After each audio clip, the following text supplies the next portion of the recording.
Inspyre! Hello everyone and welcome to Inspyre Productions. Today we are most privileged to have with us a very special guest, and this is Rabbi Garten. So Rabbi, tell us a bit about what does it mean to be a rabbi? Well, Imam Jebara, thank you very much for inviting me to share with you.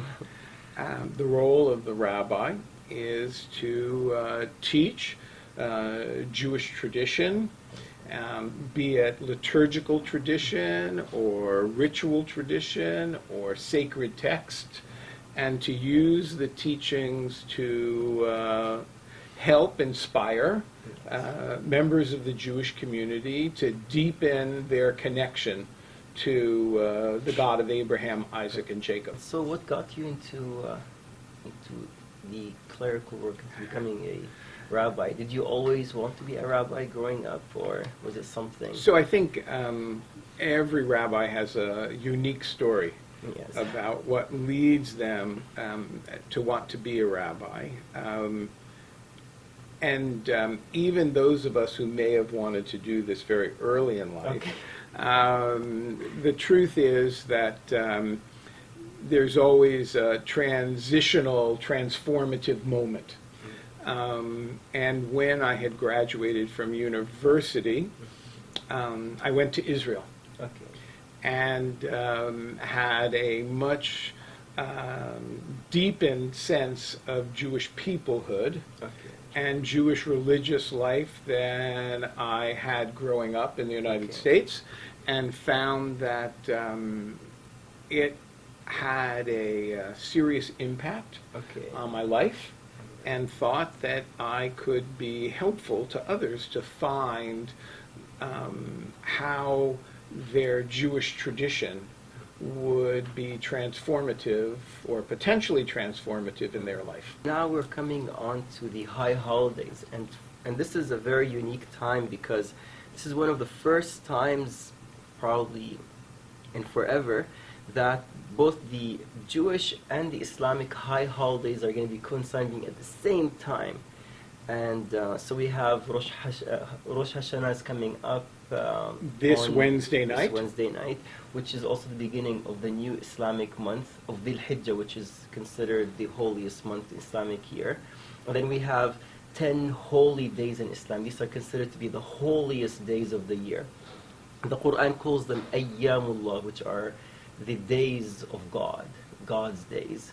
And they're also the holy days. Right, and the same 10 days in Jewish tradition are called the days of awe. Days of awe, exactly. And awe in Hebrew has the same root as fear. So awe of God and fear of God and reverence of God all come from the same Hebrew root. Which is the equivalent in Arabic we call taqwa, which is this great word. Has so many deep meanings. Yirat Elohim, the awe of God, the fear of God, the respect of God. And then comes the holy day of Yom Kippur, which also is going to coincide with the holy day in Islam as well, which is the 10th day, which is the holiest day as well of the entire year. So it's going to be a very special time. I can't remember when this has happened. And so Rosh Hashanah is understood to be the spiritual head of the year. It's not the beginning of the new Jewish holiday cycle. It's the 7th month of the year. The month of Passover, which is called Nisan, will be the beginning of the ritual year. So that'll be the first month of the ritual year, and this is the 7th month, but it's the time when we change the year.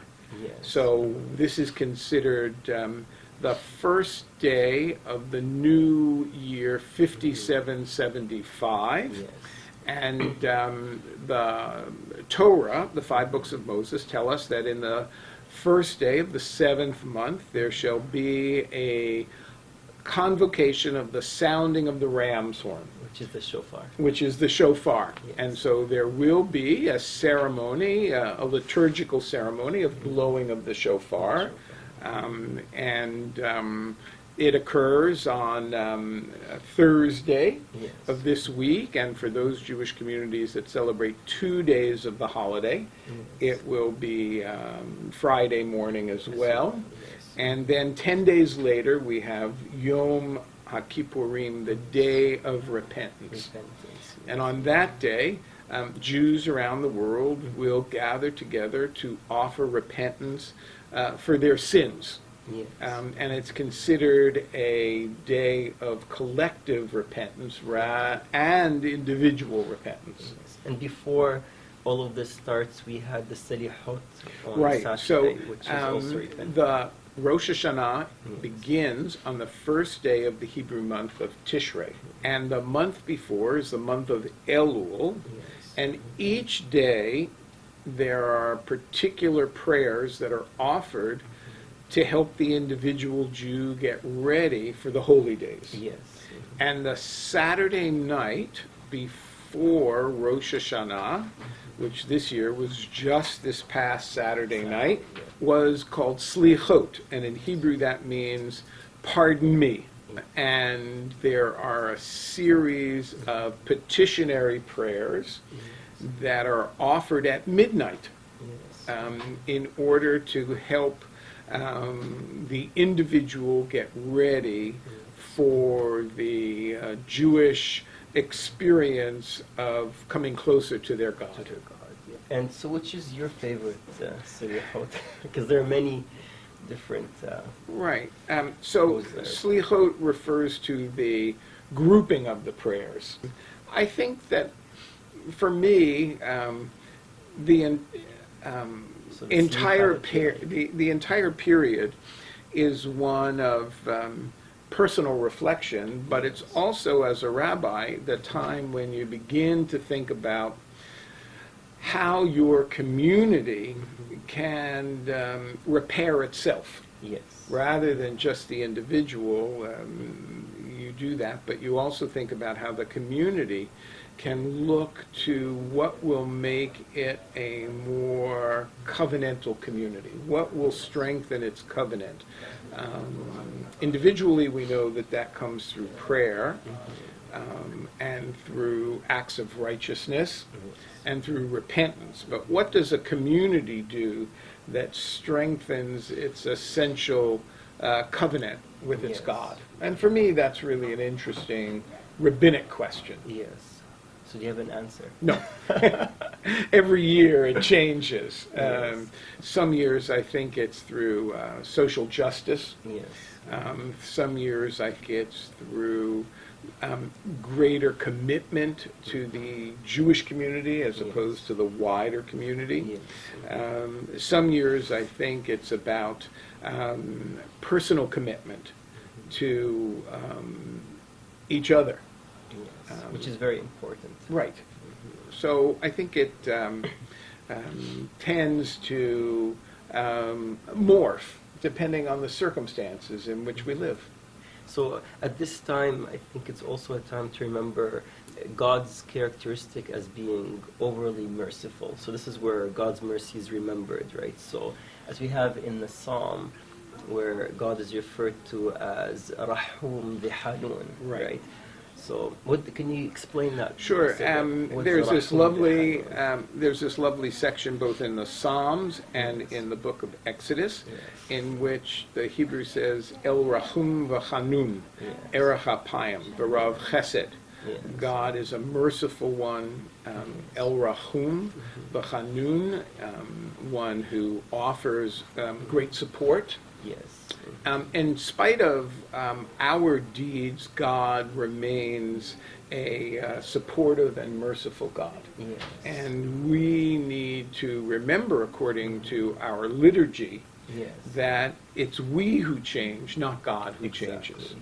And that our relationship with the source of blessing and the source of creation is up to us to deepen. Exactly.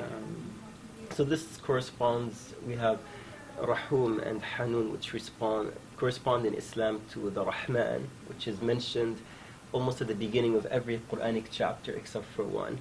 So 113 chapters in the Quran commence with this Right. same same wording, which has the same meaning in Arabic. And then you also have Hannan, which is equivalent to Hanun. These beautiful characteristics of God. Very loving. It's very loving, and Yes.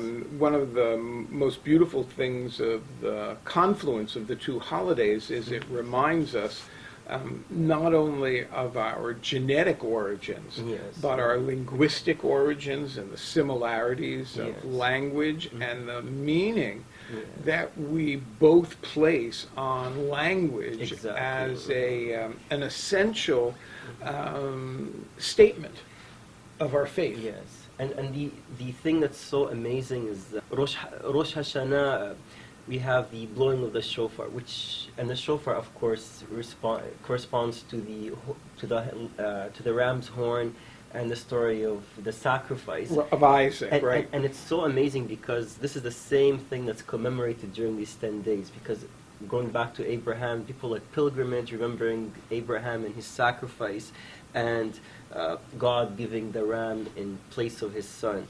So what's always interesting to me, especially at this time of year, is both our traditions trace their origins to Abraham and his sons. And so often we remember the story of Abraham and Isaac and the story of Hagar and Ishmael, in which there seems to be a less than comfortable separation.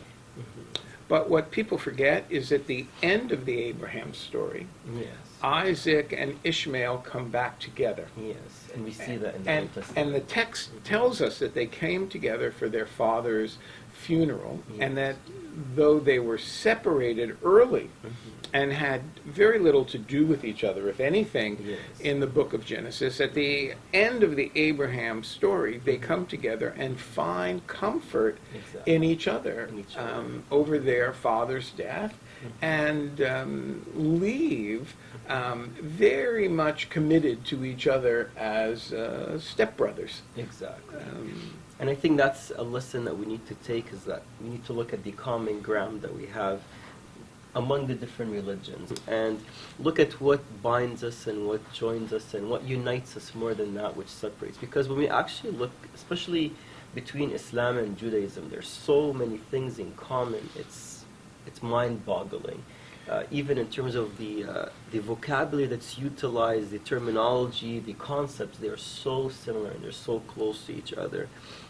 And I think that the fact that this year they overlap at the exact same dates is truly a sign from God that maybe we should let's look at the commonalities between us and try to forge friendships instead of looking at things that divide us. Well, events external to us divide us. Exactly. But there are events that we can control that potentially bring us together. Exactly. And we would be better served as individuals and as communities looking at those things that we can control and that bring us together than allowing events external to our lives to have power over us and our neighbors. I would like to thank you very much, Rabbi Garten, for Imam the time Jebara, to explain for always us. a joy God to bless be you. with you. Thank you very much. So I'd like to thank Rabbi Garten again on your behalf, and thank you very much for joining us and for another session of Inspyre production. Inspyre!